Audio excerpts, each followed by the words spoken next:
Hello,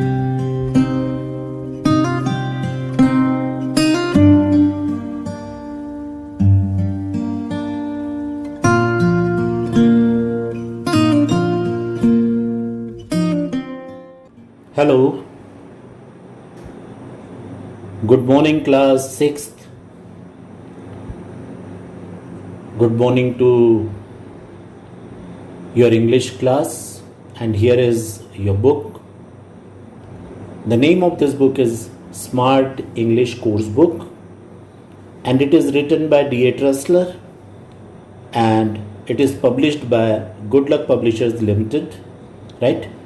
And here is your class 6th, right. ये मैं इसलिए बता रहा हूँ आपको कि अगर किसी बच्चे के पास किताब ना हो तो उसे ले लेना चाहिए, राइट, क्योंकि ये किताब, इसका पहला चैप्टर हमने ऑलरेडी कंप्लीट कर लिया है, राइट। जो फर्स्ट चैप्टर था वो था go for it Bablu, right, go for it Bablu.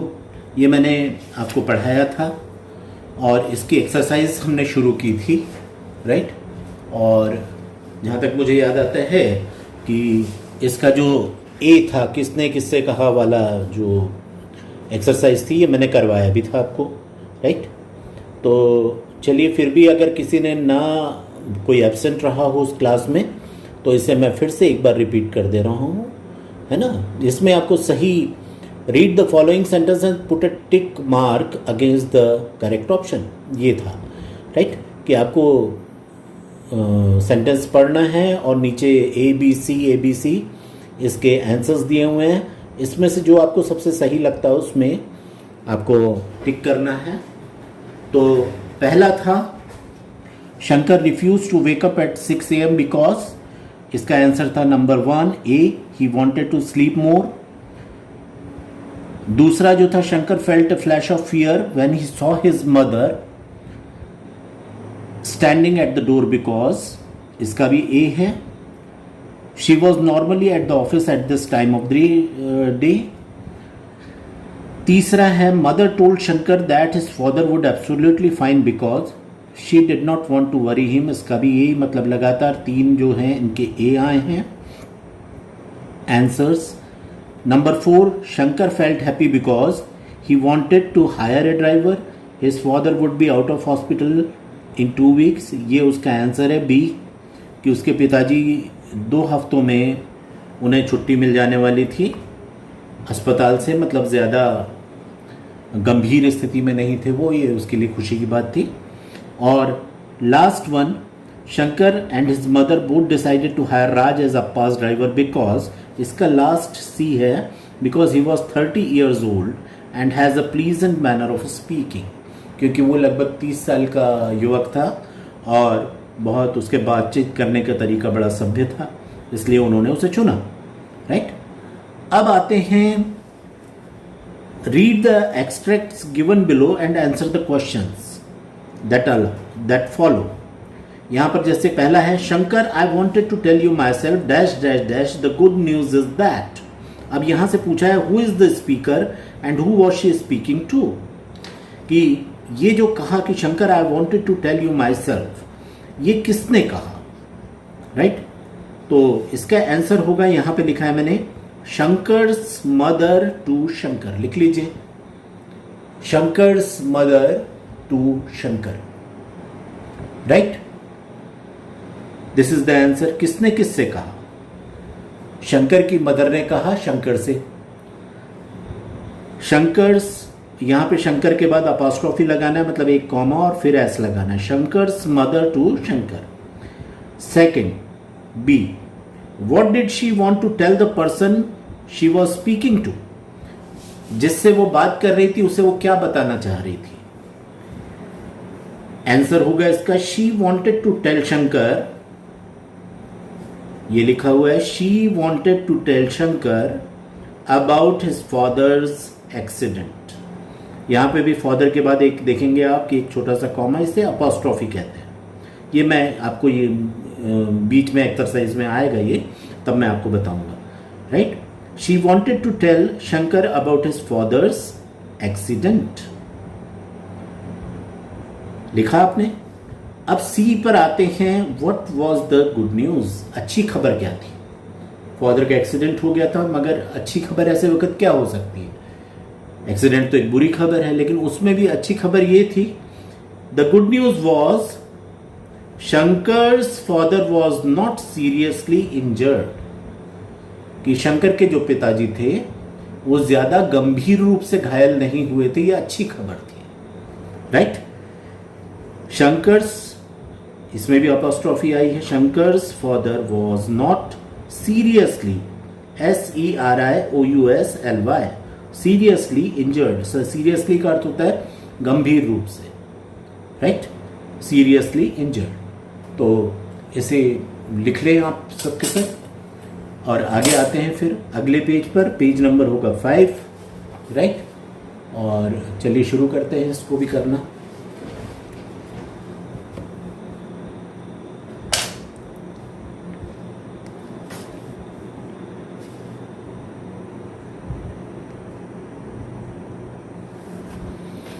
I want to be like you, but I can't do anything.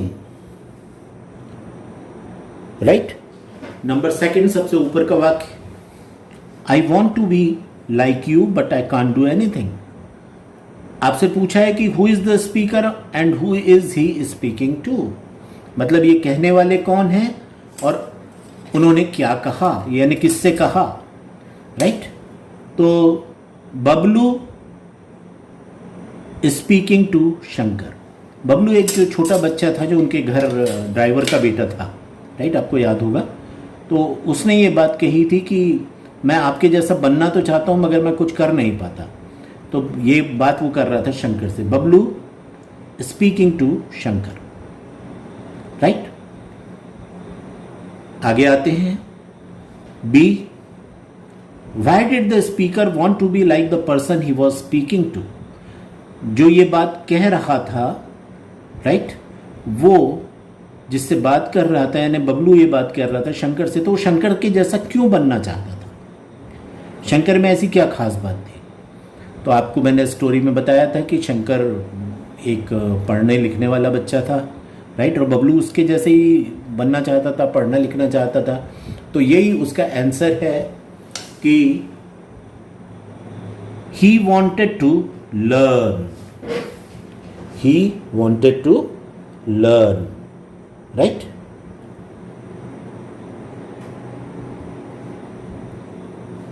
he wanted to learn।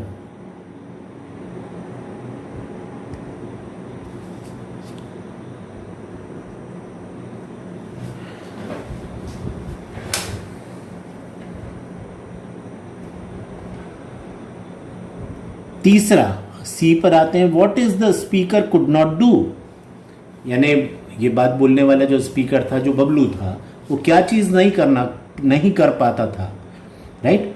Answer is Bablu could not read and right, वो लिख पढ़ नहीं पाता था। Bablu could not read and right. READ read मतलब पढ़ना और WRIT right मतलब लिखना, आप सभी जानते हैं। तो ये पढ़ना और लिखना नहीं कर पाता था, तो यही उसका आंसर है। अब आते हैं नंबर 3 पर, I don't want to go to school, मैं स्कूल नहीं जाना चाहता। Who is the speaker and who is he speaking to. ये शब्द की, ये वाक्य किसने कहा था और किससे कहा था। ये वाक्य कहा था बबलू ने शंकर से, तो आप लिखेंगे बबलू टू शंकर, बबलू टू शंकर। इसका बी पर आते हैं, why did he not want to go to school, why did he not want to go to school. The school kids होना चाहिए यहां पर, the school kids they are teasing him.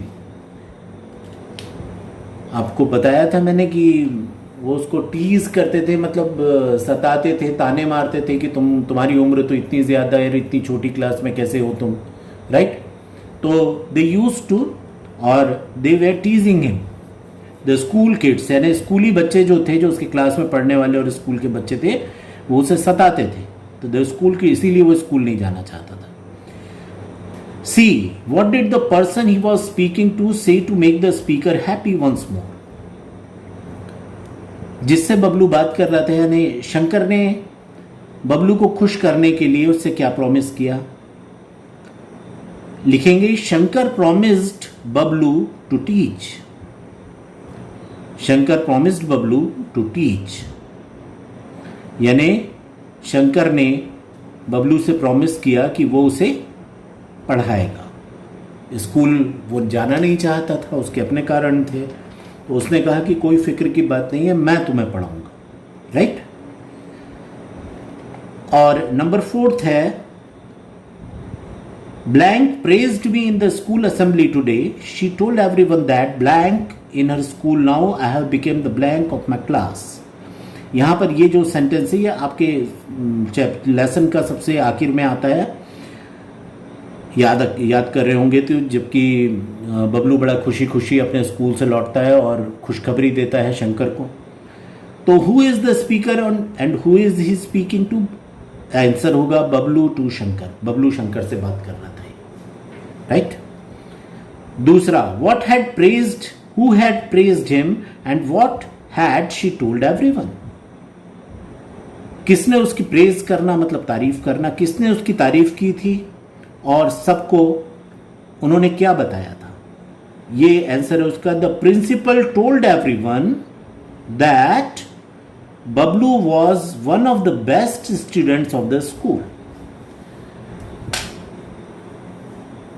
अर्थ ये हुआ कि प्रिंसिपल ने बबलू की तारीफ की थी और सबको उन्होंने बताया था कि बबलू हमारे स्कूल के सबसे अच्छे बच्चों में से एक है. Right. That Bablu was one of the best students of the school. That is the answer. लिख लीजिए सब लोग. राइट. अब आते हैं सी पर. What had the speaker become, यानी बोलने वाला जो था उसे वो क्या बन गया था. आपको याद होगा ये बोलने वाला था बबलू और वो क्लास मॉनिटर बन गया था. नॉर्मली जो क्लास के सबसे अच्छे बच्चे हैं उनको क्लास मॉनिटर बनने का चांस दिया जाता है. तो इसने अपनी स्टडीज़ में बहुत अच्छा परफॉर्म किया था, तो प्रिंसिपल मैडम जो थी उन्होंने बबलू को क्लास का मॉनिटर बना दिया था. तो what had the speaker become, he became the class monitor. Class monitor इसका आंसर है. ठीक है. अब यहां पर नीचे 2 क्वेश्चंस हैं जिसके आंसर मैंने यूँ तो कॉपी में आपको लिखना चाहिए, मैंने किताब में ही लिख दिया है. राइट. लेकिन आप कॉपी में लिखेंगे उसे. How did Shankar help Bablu, ये पहला क्वेश्चन है. How did Shankar help Bablu, यानी कि शंकर ने बबलू की मदद कैसे की. आंसर होगा Shankar help Bablu in his studies. Shankar help Bablu in his studies. STUDIES, studies, full stop. आगे लिखेंगे ही टॉट हिम. टीच का सेकेंड फॉर्म है टॉट, क्योंकि डिड से क्वेश्चन है, पास्ट टेंस है, तो जो कुछ भी हम यूज करेंगे यहां पर भी सेकेंड फॉर्म हमने हेल्प का यूज किया है, हेल्प्ड किया है. यहां पर भी टीच का सेकेंड फॉर्म टॉट किया है. He taught him using interesting children magazines. तो how did Shankar help Bablu, आपसे पूछा गया है कि शंकर ने बबलू की मदद कैसे की. कैसे की. बबलू को पढ़ने लिखने में इंटरेस्ट नहीं आ रहा था किताबों में, तो बच्चों की जो मनोरंजक मैगजीन्स होती हैं, चंदा मामा, नन्नन, पराग और भी दूसरी पंचतंत्र और दूसरी कहानियाँ, इनके माध्यम से इनका सहारा लेकर उसने बबलू को पढ़ाना शुरू किया था. यही हमने लिखा है कि Shankar help Bablu in his studies. He taught him using interesting children magazines. ये हुआ इसका आंसर, राइट। लिख लिया आपने? लिख लिया हो तो अब अगले क्वेश्चन पर आते हैं। How did Bablu reward Shankar? How did Bablu reward Shankar? अब देखिए, बबलू ने शंकर को कैसे रिवार्ड दिया? रिवार्ड दिया मतलब इनाम कह सकते हैं आप। तो यहां पर शंकर उसका टीचर था। कोई भी स्टूडेंट अपने टीचर को कैसे रिवार्ड दे सकता है? अपने टीचर को का सबसे बड़ा इनाम क्या हो सकता है? किसी भी टीचर का सबसे अच्छा इनाम यह हो सकता है कि उसके जिन बच्चों को पढ़ा रहा है उसके विद्यार्थी बहुत अच्छा करें पढ़ाई लिखाई में। यही किसी टीचर का सबसे बड़ा इनाम होता है। और आपको बताया कि बबलू ने अपने स्कूल में बहुत अच्छा किया था और वो क्लास मॉनिटर बन गया था। उसकी प्रिंसिपल मैडम ने उसकी सबके सामने बहुत तारीफ की थी। तो यही उसकी मेहनत का सिला दिया था उसने, राइट। तो यहां पे लिखेंगे कि Bablu rewarded Shankar, Bablu rewarded Shankar by doing very good in the studies. Bablu rewarded Shankar by doing very good in the studies and he became the class monitor, and he became the class monitor। यहां पर आपको याद यही देखना है सबसे पहले, ये दोनों क्वेश्चंस में डिड से क्वेश्चन होता है, किया गया है। जब भी डिड से क्वेश्चन है मतलब ये पास्ट टेंस में बोला जा रहा है, राइट। तो जब भी पास्ट टेंस पे, जैसे आपसे कोई पूछा जाए कि तुमने कल क्या खाना खाया था, तो आप उसका जवाब पास्ट टेंस में ही देंगे कि कल मैंने ये खाना खाया था, राइट। आप ये नहीं कहेंगे कि किसी ने आपसे पूछा कि कल तुमने पढ़ाई की थी और आप कहें उससे कि मैंने आज पढ़ाई नहीं की। आज के बारे में पूछा नहीं जा रहा, प्रेजेंट के बारे में नहीं पूछा जा रहा, पास्ट के बारे में, तो जवाब भी वैसे ही आना चाहिए। तो जब भी ये पहचान होती है, पास्ट इंडेफिनिट टेंस की पहचान है, ये डिड से क्वेश्चन किया जाता है। तो जब भी डिड से क्वेश्चन हो तो हमेशा वर्ब का सेकंड फॉर्म आंसर में आता है। तो इसीलिए हमने यहाँ पे दोनों जगह आप देखेंगे कि Bablu rewarded Shankar by doing very good in the studies and he became the class monitor. Become, became, become, first second third form. तो यहाँ पर हम सेकंड फॉर्म यूज कर रहे हैं, राइट। तो ये थे इसके क्वेश्चन आंसर्स, जो दो क्वेश्चन आंसर्स थे। अलावा इसके जो दूसरी एक्सरसाइजेस थी वो मैंने आपको करवा दी इसकी, राइट। आगे और भी बहुत सारा है, लेकिन आज की क्लास का समय हमारा थोड़ा, हमारे पास देखते हैं कुछ हो सकता है क्या। चलिए एक एक्सरसाइज मैं करवा देता हूँ आपको आज, और फिर उससे आगे की यहाँ पर देखेंगे कि क्या कह रहे हैं ये, राइट। कि यहां पर आपसे बता रहा है प्रीफिक्सेस, जैसे हिंदी में भी आपने पढ़ा होगा प्रत्यय, राइट। और इसी किस्म की चीजें होती हैं प्री एंड पोस्ट। प्री का मतलब होता है पहले और पोस्ट का मतलब होता है बाद, है ना। प्री एग्जाम प्रिपरेशन मतलब एग्जाम के पहले के प्रिपरेशन, राइट। प्री प्राइमरी मतलब प्राइमरी से पहले। तो जब प्री आता है तो पहले होता है उसका मतलब। तो कभी कभी ऐसा होता है कि किसी शब्द से पहले कुछ खास लेटर्स अगर जोड़ दिए जाएं तो वो जो वर्ड है वो बदल जाता है, उसका मीनिंग बदल जाता है और वो एक नया शब्द बन जाता है, राइट। कभी कभी इससे अपोजिट्स भी बना दिए जाते हैं। यहाँ पर दिखाया है कि प्री मीन्स बिफोर। प्री का मतलब होता है पहले, एंड फिक्स का मतलब होता है किसी चीज को फिक्स करना, ऐड करना उसमें।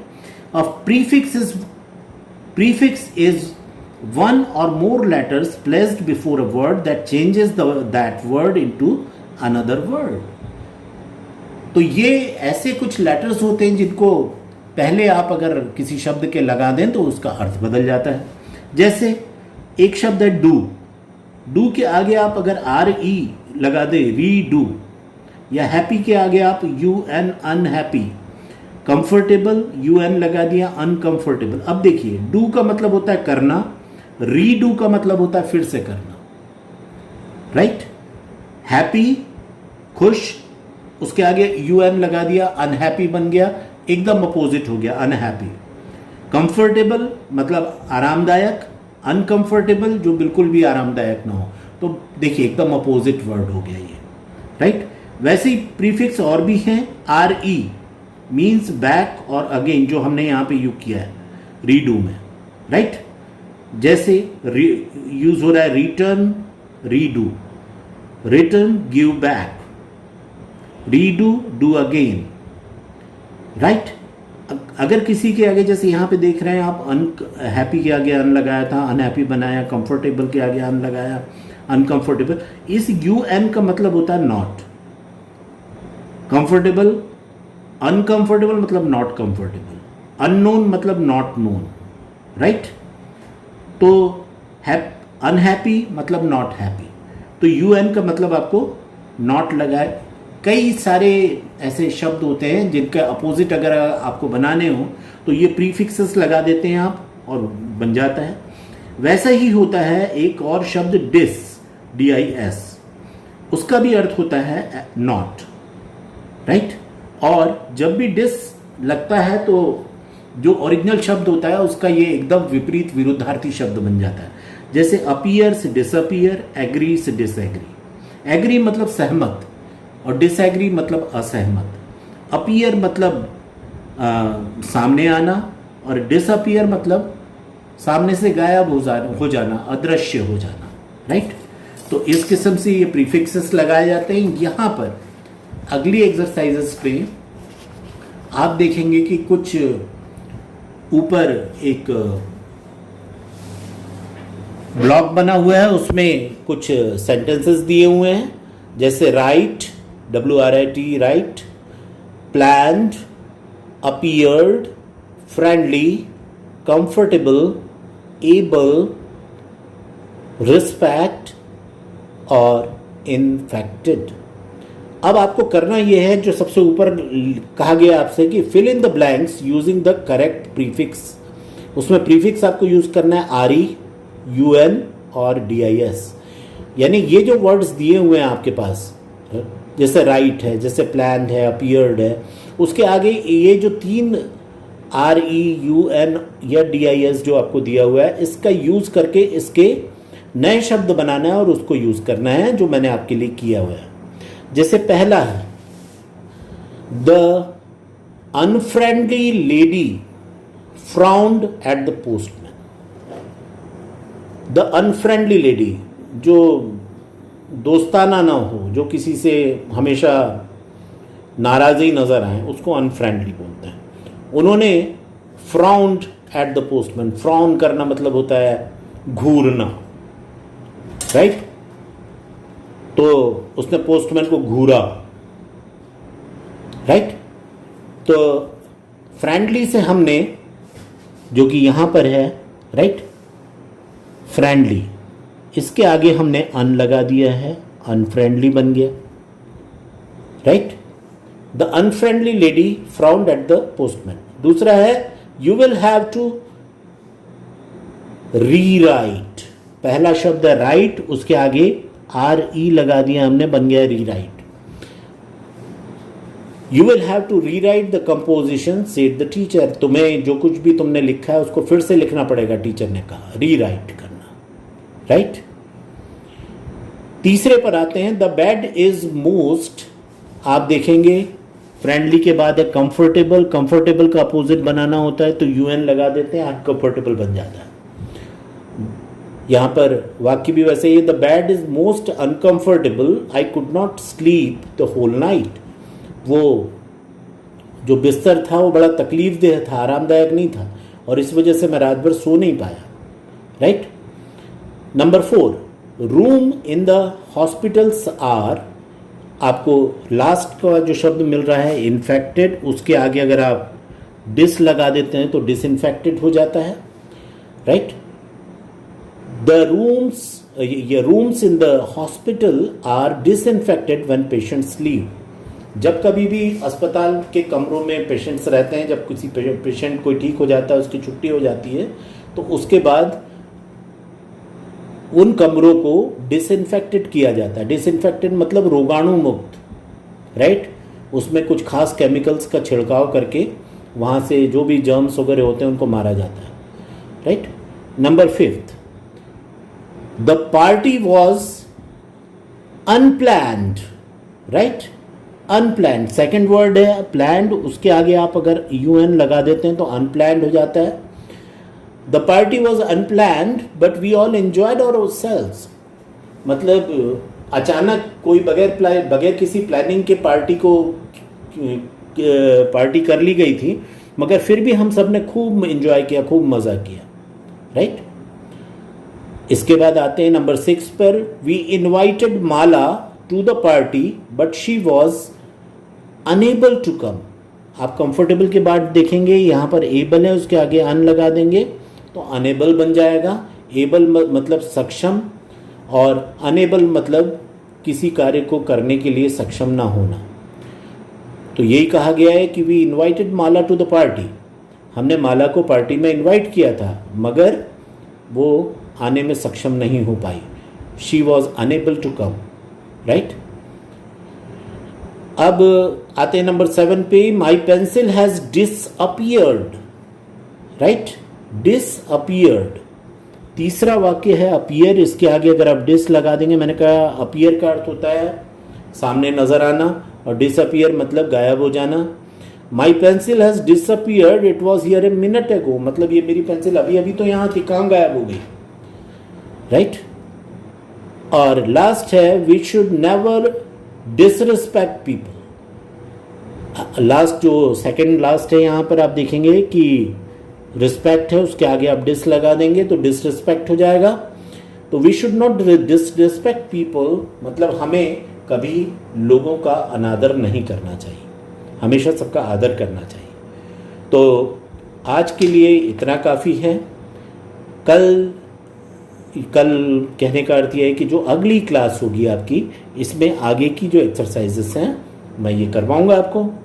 तो पूरा मन लगा कर कीजिए, यहाँ पर आपके टीचर्स आपके साथ नहीं हैं, आपको अकेले ही बहुत कुछ करना पड़ रहा है, राइट। तो कोशिश कीजिए कि ईमानदारी से करें, कोई दिक्कत हो तो पूछिएगा। I wish you all the best and goodbye till the next class. Thank you children, bye.